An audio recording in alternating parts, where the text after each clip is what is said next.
ప్రభునందు ప్రియులకు యేసుక్రీస్తు నామములో శుభములు తెలియజేయుచున్నాం. ఈ దినము హెబ్రోన్ క్యాలెండర్ వాగ్దానము. రహస్య స్థలములలోని మరుగైన ధనమును నీకు ఇచ్చేదను. యెషయా గ్రంథం 45వ అధ్యాయము 3వ వచనంలో దేవుడు ఈ మాటలు తెలియజేస్తున్నాడు. తన ప్రజలైనటువంటి ఇశ్రాయేలును గురించి, తాను ఏర్పాటు చేసుకున్న యాకోబును గురించి దేవుడు ఈ మాటలు తెలియజేస్తున్నాడు. మరి కోరేషు అన్యరాజు అయినప్పటికీ దేవుడు తనను ఏర్పాటు చేసుకొని రహస్య స్థలంలోని మరుగైన ధనమును నీకు ఇస్తాను, రాజుల నడికట్లను నేను విప్పేదను అని దేవుడు తనకు వాగ్దానం చేస్తూ ఉన్నాడు.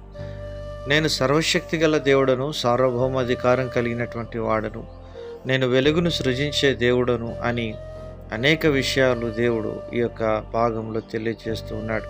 ప్రియమైనటువంటి దైవజనమ, దేవుడు మన ప్రతి అవసరత తీర్చేదానికి ఆయన సంసిద్ధంగా ఉంటున్నాడు. ఫిలిప్పీలకు రాసిన పత్రిక 4వ అధ్యాయం 19వ వచనంలో దేవుడు ఈ మాటలు తెలియజేస్తూ ఉన్నాడు. కాగా దేవుడు తన ఐశ్వర్యము చొప్పున క్రీస్తు యేసునందు మహిమలో మీ ప్రతి అవసరమును తీర్చును అని ప్రభు వాగ్దానం ఇస్తున్నాడు.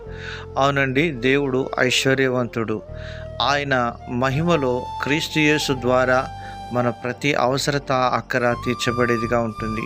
ఈ మాటలు వింటున్న ప్రియమైన స్నేహితుడ, సహోదరి, నీ జీవితంలో ఎటువంటి గొప్ప అవసరతలో నువ్వు ఉంటున్నావా? అయితే పరలోకపు తండ్రి ఆయన నీ వైపు చూస్తూ ఉంటున్నాడు. కీర్తనల గ్రంథము 145వ కీర్తన 15-16 చరణాలలో దేవుడి మాటలు తెలియజేస్తున్నాడు.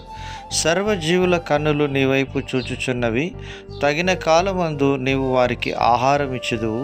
నీవు నీ గుప్పిలిని విప్పి ప్రతి జీవి కోరికను తృప్తిపరచుచున్నావు అని దేవుడి వాక్యము దైవదాసుడు దావీదు సెలవిస్తున్నాడు. నిజమే, తన జీవితంలో ప్రతి పరిస్థితిలో దావీదు ప్రభు వైపు తన కన్నులెత్తి చూస్తుంటున్నాడు.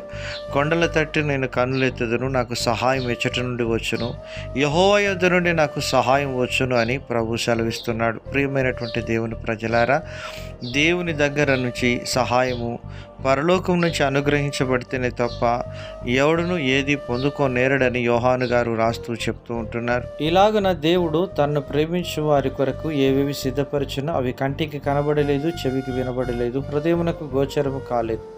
ప్రియమైనటువంటి దేవుని ప్రజలారా, నీ అవసరత, నీ అక్కర దేవుడు ఎరిగినటువంటి వాడుగా ఉంటున్నాడు. అయితే అవన్నీ కూడా ప్రభు సమయంలో మనకు అనుగ్రహించబడేవిగా ఉంటాయి. అప్పటి వరకు మన ఓపికతో కనిపెట్టి ఆయనపై విశ్వాసం ఉంచి ఆయా విధానంలో మనము ముందుకు సాగుటకు ప్రభు సహాయం చేయనుగాక.